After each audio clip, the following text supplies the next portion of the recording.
Hello everyone. Today we'll be discussing about the concept of exception handling.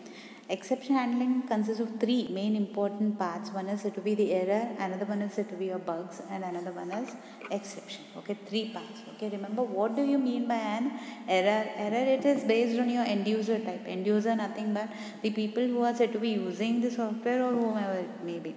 They are said to be generating the errors. So those are said to be what? End user applications which are being causing the errors. That is said to be the error. Okay, for example, when you are writing some USN number, you are said to be writing some code and it is said to be generating some error and it is said to be displaying in front of you. That is your error. Okay, bugs are nothing but, okay, if a programmer who is there, who is said to be designing the application, and he has introduced some bug into the program, so that when you type a program it may generate a message, or you like when you do something, a error message may be automatically displaying in front of you.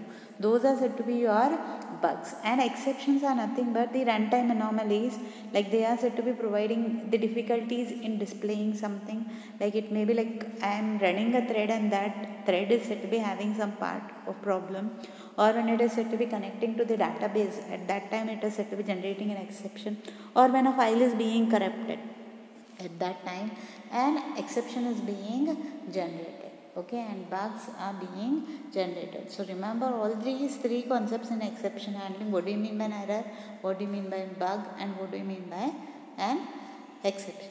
Okay, errors are nothing but the errors are generated by the end user type and the bugs are generated by the programmer. And exception, it is based on what type of runtime engines you are using and what they are said to be like generating the messages. When you are said to be using the database, it may be, or it may be when you are using a file, when you are transferring a file. In that concept you use the concept of exception. Okay, so let's check. Like in the exception handling, the most important part which is there is the error handling. It should be handled in a way that the errors are said to be removed through the errors which are being displayed in front of you. Okay, whatever error which is being generated, it should be a human readable one.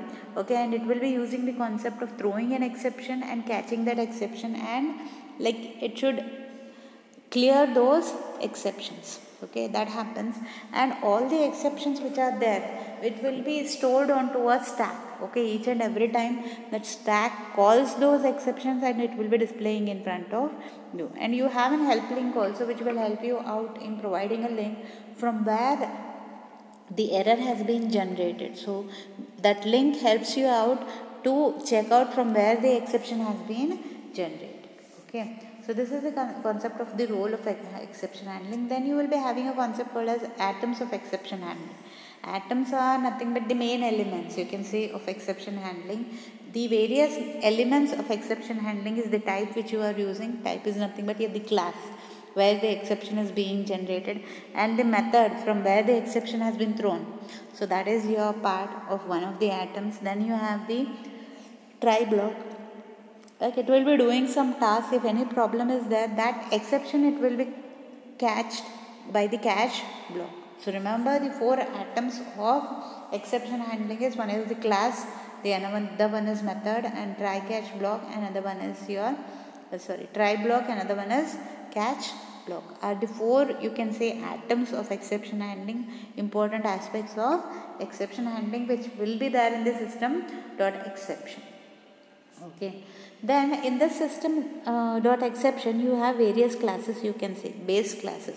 So all those classes, it will be belonging to the main exception class. You have the serializable, one by one, serially it will be existing within the system, the various exception classes. Okay, serial, the information from which stream the information has been got, what type of message it has to print, that it will be there. An inner exception is being generated, what is the message is being generated, from which base class the exception has been generated, and which are the objects which are involved in raising the exception, and you will be getting from which class your exception has been generated, and what is the result has to be got, and it has to be set to particular section. And even help link, it will get the information and it will provide the information based on the link. And exception handling, inner exception, it will be generated. Inner exception is nothing but within an error, another error may be existing. That is said to be your inner exception. That is also being got. And other parts of system.exception is your message. It will be printed from which source, which type you are getting the error. Then stack trace, all the information it will be maintained in the stack.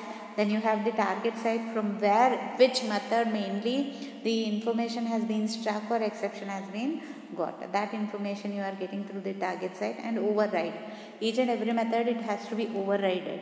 So that concept is being there in the override string. So all these concepts are there in the system.base class. Okay, in the system.exception type, you have, as I said, there are members of the system.exception. One of them is your message, what type of message it has to print when an exception is generated, that is in the message part. Target side, from which method or class the error has been generated. Source, from where you got the error, that you should know, that is your source part. Throwing the exception, from which assembly, which C# assembly or whichever assembly, which method, which assembly means which namespace you are said to be getting the exception. That information is the source. Then you get a link to get the help from where the errors are being generated. And all the elements will be, when a information is being called, an exception is being generated, all the exceptions it will be placed on the stack. So from where you are said to be getting the exceptions raised, and it will be printed on your screen. And exception within an exception is your inner exception. That is that. Okay, in the system.exception. So let's check out with the various concepts of exception handling, the throw block, your catch block, try block, try catch, and finally blocks one by one. So what is your throw block? Throwing is nothing but it is said to be generating an error on the screen. Okay, that it will be there in the exception part. So you have the class program main method try block, which throws the exception, and it has a value which is said to be divided by 0. So if it is said to be divided, no, it can't be divided. So it will raise an exception here by printing the value, and the exception part, it will, 1 cannot be divided by 0. So exception which is being generated, it will be printed in the format of message. So that message is being printed here. You can check out attempt to divide by 0. That exception it will be printed on the screen. Next, throwing a generic exception. When exception is being thrown, at that time you have 3 types. Either it may be divide by 0 exception, file not found, or out of memory exception. All these 3 types of exceptions are there in the base class. So another example is being there, you can check out. Class test is there. Class test is there, and max 100 value is being considered, and a method called function, and it is taking a variable d. So if d greater than max, okay, if the d variable is greater than max, then it should throw an exception, it has crossed the limit. Else it will print just the speed of that particular maximum speed it will print. Okay. So in the main method, an object is being created. You can check out here. In the main method, an object is being created, and a number is being entered, and that number is being accepted, and through that object the function is being called. If it is more than 100, it should print an exception. So that function, in that function it will be having. So you can check out in the output, you enter the number, the speed is being entered, then once again and enter a number, the speed is being entered. If the speed is more than 100, it should generate an exception. That message is being printed here, cross limit. And from where it is being generating the error, it is from the test class. It will set to be generating in the main method, it is set to be generating a error. So that information also it will be printed through the exception concept. Okay. Catching an exception, it's nothing but it's just getting the exception, and it is said to be showing in the particular block what type of exception it is said to be generating. Mainly the members are, it displays the message on the screen, what type of exception is being generated, it displays the error, and it sends information to the administrator from where the exception has been generated, and what measures have to be taken, that it will be there in the catch exception. So let's check out with the catch exception. You have using system, class test, max 100, function, try block. If d greater than I, it will print the exception cross limit. Okay.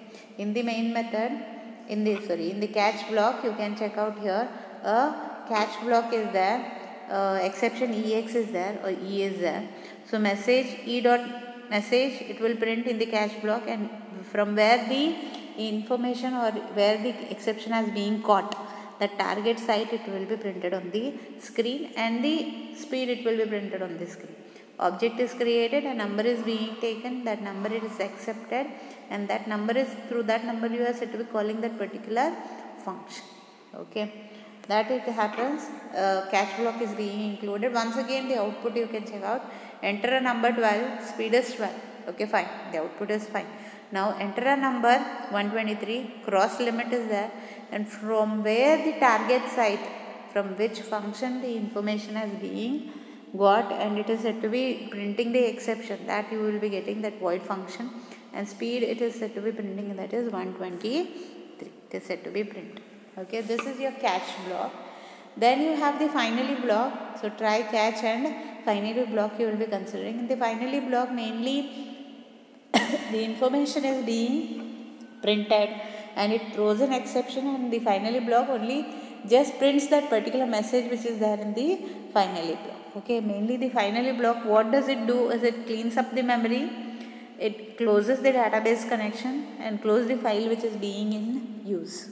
Okay, mainly remember, finally what does it do is just a block of code, it will be just printed on the screen, nothing happens. It allocates the memory, it closes the database connection, and mainly it will close the file if it is open. Okay, so same concept which we will be using, try, catch, finally. So you have a method system, using system namespace, then you have a class division number. So you are in the method called safe division, two numbers are being considered, variables, you can say num1 and num2. If num2 is equal to 0, if num2 equals 0, it should throw an exception, throw new divide by 0 exception. You cannot divide a number by 0. Return num1 divided by num2. The number value, it will be printing the division value. So here in the example, in the main method, you have two variables, num1 and num2 is being considered 15, num2 0. In result, it will be taken as 0. Try, result equals safe division num1 comma num2. Catch block, it will be printing the exception. That message is what? It will be printing trying to divide by 0 exception, that it will be printing. And the finally block, it just prints the result on the screen. Okay, and you can see here the message is being printed. What is that? You cannot divide a number by 0. That number is num2 is 0. Since it is printing a message called as number cannot be divided by 0, and result it will be printing it as 0. Okay, so these are the things which you have learned today about the try, catch and finally block and the members of system.exception, and what is the role of exception and atoms of exception class. Okay, so today's session I will end it. In the tomorrow's session I will be continuing with the other aspect. Thank you.